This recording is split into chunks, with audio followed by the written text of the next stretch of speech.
Dele la bienvenida a nuestra primera invitada, Carlita. Me dicen, sí, la tenemos, sí, la doctora.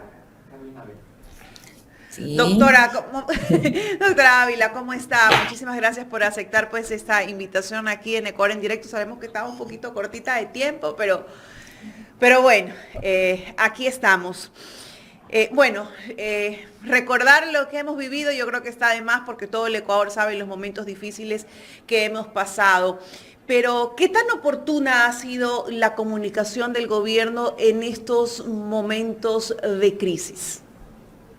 muchísimas gracias, querida Carlita, Jaime. Un saludo muy cordial a ustedes, a la audiencia. Entiendo que se está escuchando bien, así que prosigo con la respuesta.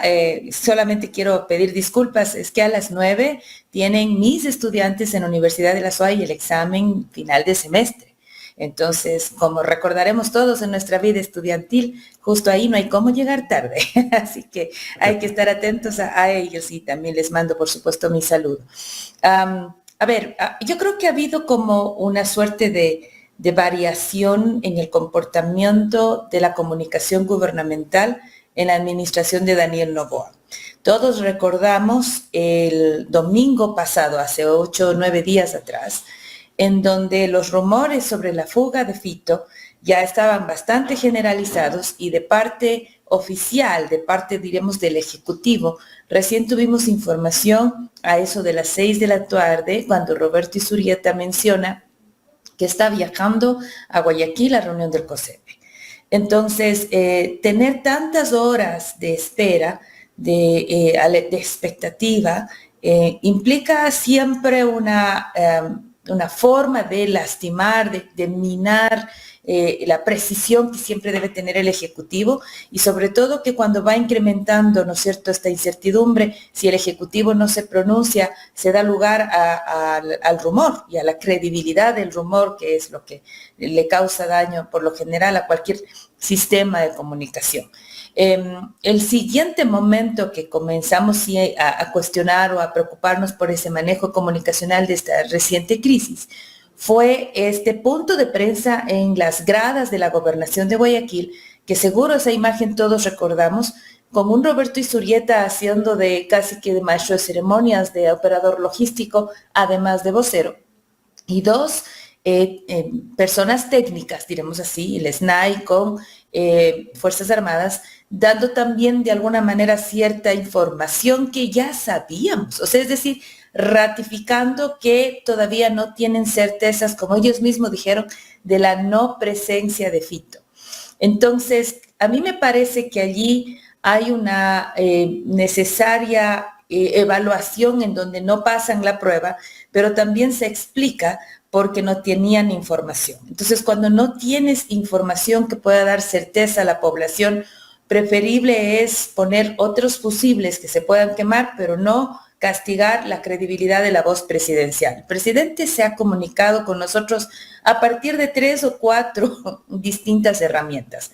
Una de ellas ha sido la que ya conocemos, que son las redes, los videos posteados en redes sociales. Videos cortos de minuto y medio, tal vez máximo 2, en donde se da ciertas aclaraciones o se hacen ciertos anuncios. Ahí, por ejemplo, recibimos la noticia del estado de excepción y posteriormente el decreto, es decir, tiene como una suerte de manejo comunicacional muy a tono con los tiempos, aunque no necesariamente a tono con los contextos. Cuando uno está en crisis, 1 minuto o 2 no alcanza. El segundo componente es el de Roberto Izurieta actuando como vocero, que ha tenido él que subir o bajar, ¿no es cierto?, el ecualizador según las circunstancias. El que ha dado entrevistas aclarando algunos detalles que ese video de minuto y medio, por supuesto, no alcanza. El tercer componente es el mismo presidente dando entrevistas en ciertos espacios de comunicación que dan cuenta inclusive desde la semiótica el interés que tiene de hablarle a un grupo sociodemográfico específico y no necesariamente a la élite política. Entonces, ahora, ¿qué ha pasado con estas 3 entrevistas que ha dado en distintas emisoras? Es que también después le toca a Roberto Izurieta salir a hacer aclaraciones. o inclusive al mismo presidente, después de hablar a un medio como fue Canela, ir a FM Mundo, si no me equivoco, hacer una aclaración de lo que quiso decir. Ese proceso de aclarar lo que quise decir desgasta la credibilidad del mandatario. Lo ideal es tener una vocería más amplificada que permita desarrollar más la idea, pero no aclarar, no retroceder en algunas cosas que habían quedado instaladas en la conversación.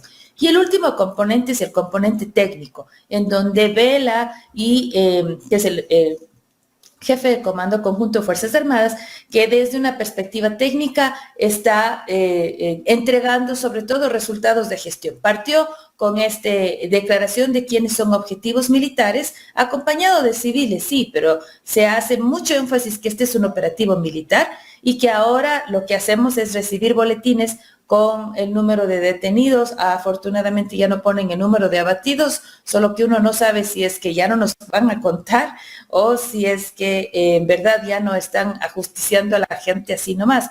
Entonces, ese tipo de información está viniendo desde el componente técnico que son Fuerzas Armadas. Esa es la manera como el gobierno está comunicando y como ha dicho también el presidente Noboa, el gobierno comunica a partir de sus decretos. Y esos decretos sí dan mucha cuenta del enfoque que está queriendo tener el gobierno sobre esta crisis en particular, a la cual sí es verdad, le siguen poniendo la etiqueta de Plan Fénix, pero todavía no le vemos, al menos los ecuatorianos en general, no le vemos todavía este corte de plan de largo aliento, porque esto que está pasando en esta semana ha servido para, de alguna manera, recuperar el control en no más de 6 horas.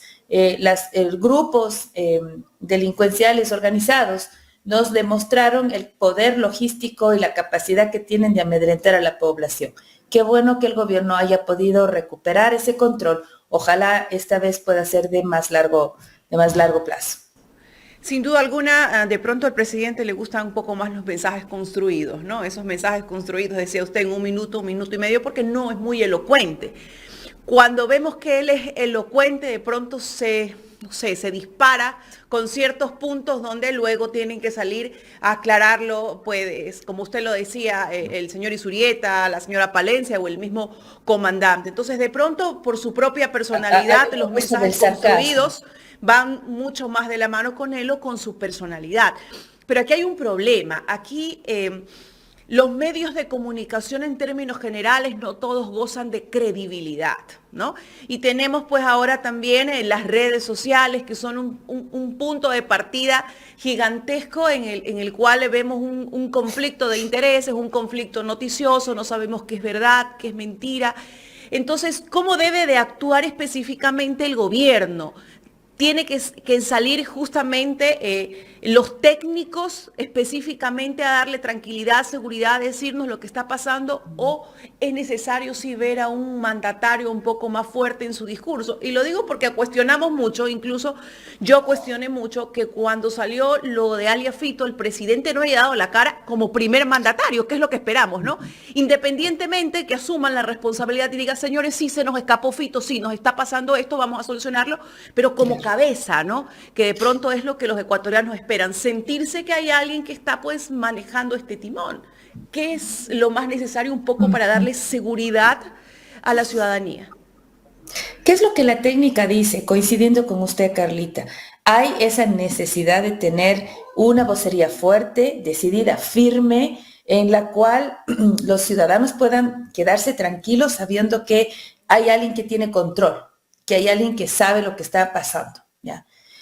Sin embargo, como muy bien lo mencionó, teniendo un vocero que no necesariamente habla de corrido, que en su forma de expresarse es más bien pausada, dando retro y avanzando, es muy probable que esa intervención con la voz presidencial hubiese causado más daño que su ausencia ese domingo noche. El mensaje que hubiese quedado en la población es que estos no saben nada y el mismo presidente sale a decir que no sabe nada. Es lo que quedamos nosotros el domingo, es estos no saben nada, pero al menos no sabemos si está el presidente pensando algo más. Es una suma de daños que al momento de poner en la balanza, me parece que la decisión fue tomada a partir del en qué escenario pierdo más o en qué escenario pierde más la vocería presidencial. ¿Con el presidente hablando o con este trío que fue lo que al final vimos el domingo?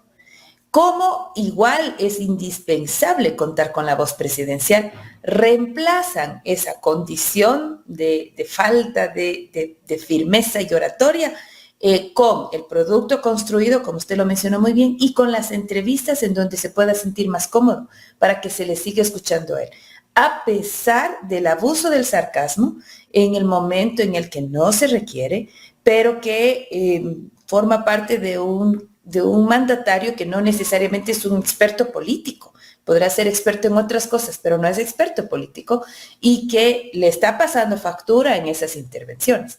Ahora, esto es siempre la forma en materia comunicacional, porque el fondo se solucionaría si es que en lugar de estarse peleando con tópico, con adversarios políticos, tuviese la posibilidad de mostrar resultados. Yo ahí sí lamento que, por ejemplo, los resultados de lo que está pasando tanto en la liberación de los guías penitenciarios como luego en la toma de control en las cárceles, no haya sido anunciado, así sea por un video, pero por el mismo presidente. Un tuit o un posteo en la plataforma X no es suficiente. Entonces sí me parece que allí, que además había la posibilidad de mostrar resultados, no haya sido la oportunidad para darle un poco más de tranquilidad a la población, sabiendo que hay un mandatario que está hecho cargo y no que hay un militar que está hecho cargo. Doctora, ya hemos visto contradicciones dentro del gobierno. En el tema de la fuga de alias Fito, la ministra Palencia dijo una cosa y el secretario de Comunicación, Roberto Izurieta, dijo otra. Uno decía que se fugó la madrugada del domingo y otro decía que se había fugado días atrás. Entonces ya se nota que no hay una coordinación en la parte comunicacional del régimen. Espera para mentir bonito, decía mi abuela cuando comenzábamos a clavarnos entre los nietos, acusándonos a unos y a otros. Y luego le escuchamos también nosotros al mismo presidente decir que la SNAI había manifestado que el 6 de enero todavía estaba alias Fito en su suite. Pero que eso dijo la SNAI, ¿no? Ahora habrá que ver con qué situación queda. Pero evidentemente hay una situación de desfase sobre lo que está pasando porque no hay control de las cárceles.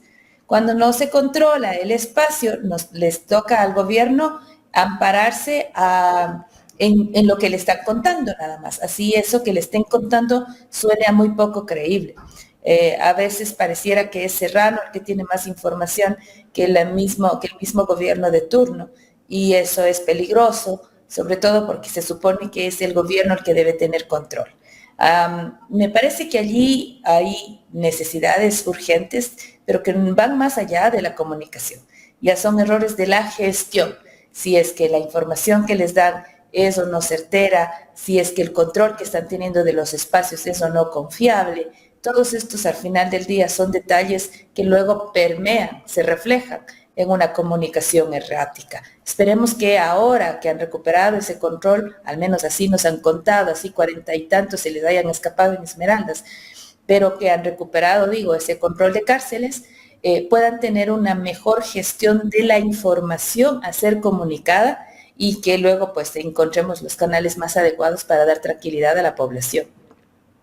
Y tampoco cuentan las cosas como son. En el caso de la penitenciaría del Litoral, Andrés Durán, justamente el día viernes, denunciaba que quien había sido encargada de la dirección de la penitenciaría del Litoral había sido una persona que es servidora pública 2, a quien habían encargado como directora de ese centro de rehabilitación social de acá de la costa. Imagínese usted, nosotros no hemos visto esa información en los medios tradicionales en los que se dicen ser prensa independiente, No hemos visto ni siquiera de que venga algo de información desde el mismo gobierno. Esa es información que la ocultan a la gente. Yo allí prefiero esperar un poco, porque en los contextos de crisis, como el que estamos todavía intentando salir, las salidas de las crisis no se decretan, sino se las vive, se las siente.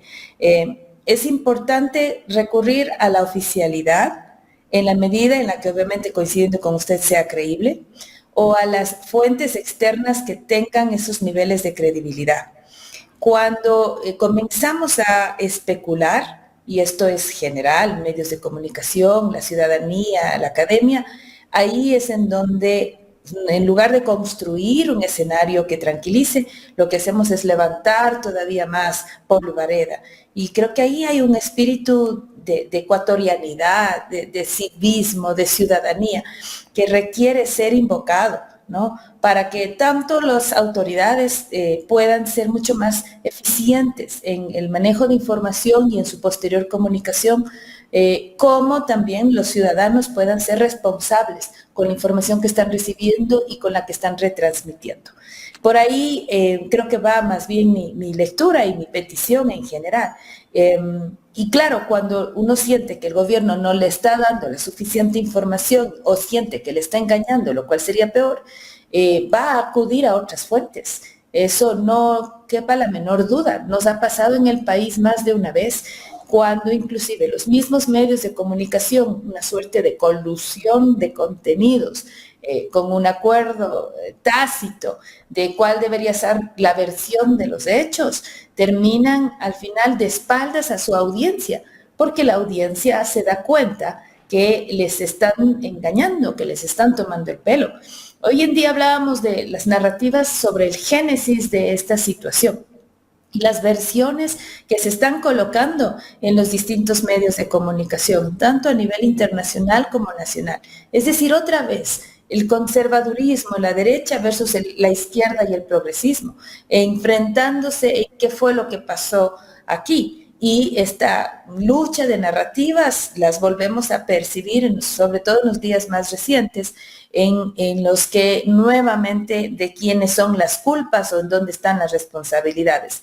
Sabemos muy bien que al menos a un 40% de la población, esa población que al final del día no tomó una decisión ni en primera ni en segunda vuelta, sino hasta el último minuto, es una población que está cansada de este tipo de conversación desgastante, polarizante, peyorativa respecto del otro, que no tiene ningún asidero, al menos en este momento, en un importante porcentaje de la población, que exige cambios, que exige una narrativa más propositiva y sobre todo una conversación que genere resultados y que no siga mirando hacia atrás por los retrovisores ideológicos además. Pasando a otro tema, el anuncio que hizo el presidente del posible aumento del IVA.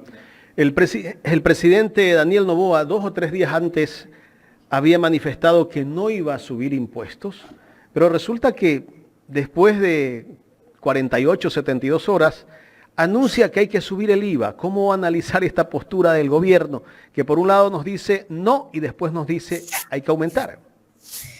Ahí de entrada es la improvisación, ¿no? Que me imagino que habrá pasado en esas oficinas. Pero, presidente, aprovechemos. En este momento es cuando, porque la población va a poder acceder, porque hay que financiar la guerra. Y siempre han habido impuestos para la guerra, ¿no? Pero claro, una cosa son las condiciones del 2016 y las responsabilidades del 2016, o las condiciones del 95 y las responsabilidades del 95. Es decir, el enemigo era un tercero por fuera del aparataje político.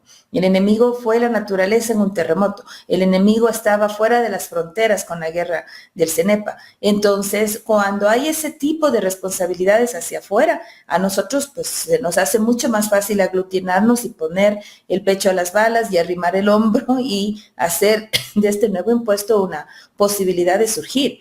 Es lo que, por ejemplo, sucedió en 2016, cuando, además, por un periodo que tenía fecha de caducidad, se sabía que era por un número específico de años, se iba a aumentar el IVA. Hoy en día la situación de pobreza ha incrementado, la situación de empleo, de pleno empleo, de un empleo que sea adecuado, no es el mismo que en 2016 y a su vez las condiciones que nos llevan a la inseguridad, a la violencia en las calles, tiene mucha carga esa misma clase política que luego se atreve a hacer pedidos, como el que estamos este momento tratando, el del incremento del IVA. Entonces, creo que la conversación en la sociedad es distinta. Por otro lado, tenemos elecciones tempranas, ya en unos meses más comienzan las campañas y comenzará ya el proceso electoral. Es muy difícil con una campaña a las puertas que la clase política tome acciones en función de algo que se sabe que va a ser una metida de mano en el bolsillo de los ecuatorianos. Y más aún cuando comienzan ciertos sectores políticos a presentar alternativas. Leía el otro día que, por ejemplo, viendo a ver qué dice la Corte Constitucional, postergar un poco, por ejemplo, el tema de la explotación del desarmado del ITT, ¿no es cierto? Decían postergar un año al menos para poder hacer uso de esos fondos ahora que hay tanta necesidad. Otra, por ejemplo, era el incremento del impuesto a la salida de divisas. Es decir, buscar alternativas distintas y sí, por ejemplo, siempre está seguir reduciendo el tamaño del Estado y organizando mejor el gasto y las cuentas, porque una cosa es hacer inversiones y otra cosa es cubrir la guerra, como en este momento se está diciendo. Es decir, ¿de qué hablamos cuando hablamos de cubrir la guerra, Jaime? Que quede bien claro, es un incremento a Fuerzas Armadas, es un incremento al presupuesto de Fuerzas Armadas. Todas las guerras, ¿saben? Se lanzan o por lo general tienen como beneficiario externo el incremento bélico, el incremento de presupuesto para Fuerzas Armadas. Doctora, y eso es lo que va a pasar ahora también. Cuando usted dice que hay improvisación, ¿esa improvisación viene del equipo económico del gobierno o del equipo de comunicación o de todo el gobierno? No, yo no creo que aquí tiene algo que ver el equipo de comunicación. A mí me parece que hay que darle a cada uno sus propias responsabilidades. Aquí no estamos hablando de un error de comunicación únicamente, salvo el hecho que haya dicho A y luego dice B. Aquí me parece que estamos hablando de un error de gestión, de una improvisación a nivel de gestión. Entonces, bajo esa premisa, ¿por qué le digo esto? Recién nomás con Juan Carlos Vega habían anunciado la situación de crisis fiscal y presentan ese proyecto de ley como solución, un proyecto de ley que a duras penas llega a 900 millones de dólares, si no me equivoco, como ingresos de flujo de caja que son fundamentales. El ministro de Finanzas ha dicho, el ministro de la Economía ha dicho que este momento le está debiendo, por ejemplo, 3 millones de dólares a la Universidad de Cuenca y prefieren, por supuesto, hablar de otro tipo de gastos antes que cumplir debido a las grandes urgencias que tiene el país. Y ahí vemos como la ciencia, lo dijo el vicerrector de investigaciones del ESPOL, la ciencia se detiene, la ciencia se paraliza cuando este tipo de crisis se dan, y no solamente la crisis de tipo seguridad, que es la que estamos viviendo, sino también, por supuesto, la crisis económica. Entonces, en ese contexto debieron tal vez pensar medidas mucho más importantes que tengan soluciones más eficientes. Ahora se les ocurre que quieren aprovechar el momento de preocupación de la población para financiar. Insisto, ¿qué es eso? ¿Qué es financiar? Sino, al menos si es que es para justificar la guerra, la única forma es darle más presupuesto a Fuerzas Armadas. ¿En verdad así nos quieren subir 2, 3 puntos del IVA para eso? Doctora, finalmente de mi parte, no sé si Carla tengo otra inquietud. ¿Está bien que dentro de la comunicación del gobierno se diga se abatieron o se abatió a 5 terroristas? Se han detenido a 300 terroristas. ¿Cómo se puede decir que todos son terroristas si todavía un juez no lo determina así? Yo creo que ese fue un error terrible de Fuerzas Armadas, es justamente el no entender la comunicación desde un espacio no de guerra, sino de un espacio de preocupación social y civil. mencionar que tenía, me acuerdo en ese entonces habló algo así como 500 detenidos, 5 abatidos, así, sin ninguna preocupación visible y además sin ninguna repregunta que le haga a alguien, o sea, sin la capacidad que normalmente la prensa tiene para decir, ay, perdón un ratito, pero ¿cómo es esto de 5 abatidos? En el fuego del combate se entienden procesos en donde existen lamentables pérdidas de vidas humanas. Es distinto anunciarlo así que simplemente listar 5 abatidos. Lo otro es la categoría de terroristas que les están dando a ciudadanos que sabemos que por lo general son usados como carne de cañón de estas mafias, de estos grupos delincuenciales. Entonces, y muchos de ellos inclusive menores de edad. Yo no estoy diciendo que no se les detenga, que no se haga justicia, sobre todo para familias que han sufrido tanto el crecimiento de la violencia y de la inseguridad en las calles. Sin embargo, si como civilización dejamos de mirar los derechos en términos amplios, hemos perdido nuestra propia capacidad de humanidad y eso creo que al Ecuador no le puede pasar. Miss Caroline, ya para terminar, sabemos que su tiempo está corto el día de hoy. ¿Cuál es el papel que juegan los medios de comunicación en este momento tan difícil que atraviesa nuestro país? Le estás poniendo una pregunta que está para el examen de mis estudiantes, que la materia justo es Bueno, teorías de ahí la está la comunicación. respuesta, chicos, Así entonces. que si están atentos tendrán la respuesta. A ver, hay varios roles que cumplen los medios de comunicación. El rol más neutral es el ser un reflejo de esa sociedad y de informar lo que está pasando muy apegado a los hechos. Pero Latinoamérica en particular, y creo que los medios de comunicación en general, cada vez más toman ciertas causas como propias y a partir de esa suerte de rol de perro guardián que le llaman también, se vuelven súper vigilantes de un escenario como el que, por ejemplo, estamos viviendo. No es raro pensar que un medio de comunicación tome una postura en términos muy transparentes, además, y específicos, y decir, la nuestra va a ser la postura, estoy pensando, la postura del pueblo, ¿no es cierto?, que está en este minuto necesitado de soluciones urgentes, económicamente hablando, y que necesitan a su vez atención social, presencia del Estado en estos otros espacios que lamentablemente se ha retirado y que lo único que generó fue el ingreso de la violencia, la inseguridad y las mafias, ¿no? Mientras unos se retiren, los otros toman espacio, ¿no es cierto?, dominan esos espacios. Ahí, por ejemplo, los medios de comunicación pueden ser muy útiles contando historias más profundas de lo que vive este segmento de la sociedad tan golpeado por la violencia y la inseguridad. Otra postura puede ser la misma desde una perspectiva más liberal, es decir, intentando que existan estas soluciones institucionales que están planteadas ya en este minuto con el tercer proyecto de ley económica urgente que ha sido ya enviado a la Asamblea y darle a ese entorno más institucionalizado, si se quiere, un perfil como si fuese esta una solución, ¿no? Es decir, hay una suerte de abogacía de el espacio institucional, porque también hay medios en donde el status quo les es útil, ¿no? Y optan por ese tipo de posturas en donde abogan por esta institucionalidad como solución. Hay varios roles. Lo importante es que todos estos inciden en la población. Todos estos, tanto el activista, diremos por uno de los dos lados, como el neutro, inciden en la población. Y lo importante también es rescatar que este valor de la prensa y de los medios de comunicación tradicionales o digitales son fundamentales para orientar a la población.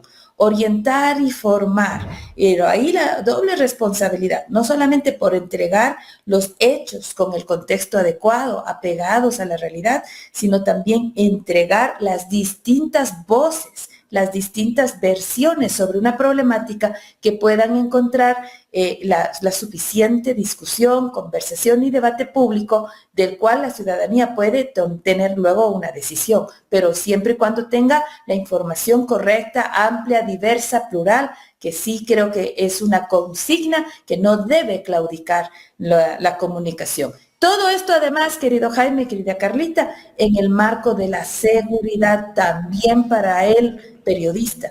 ¿Quién es el periodista? Sino el que corre en dirección contraria a la masa. Es decir, el que corre a cubrir el peligro, el que corre a poner la cámara y el micrófono en donde los hechos están pasando. Precisamente por eso, su seguridad en el ejercicio de su profesión debe ser tomada en cuenta con mayor cuidado, con mayor preocupación por parte de la sociedad. Vivir estos días, Jaime, Carlita, sin medios de comunicación hubiese sido vivir en una venda, con una venda puesta, en la completa ignorancia y sin tener los cuidados que, por ejemplo, debiéramos haber tenido ante la situación de crisis que el país estaba viviendo. Doctora, muchísimas gracias por aceptar conversar con Ecuador en directo. A usted, querido Jaime, siempre agradecida. Mi esposo cada vez que llaman Jaime de la Cruz, él es, acéptale, contéstale, pregúntale. Él es muy fan del programa de ustedes, Jaime, Carlita, y más bien muchísimas gracias. Un saludo por favor, para su esposo. por las constantes invitaciones. Muy gentil. Muchísimas gracias, doctora. Y nos deja un mensaje, ¿no?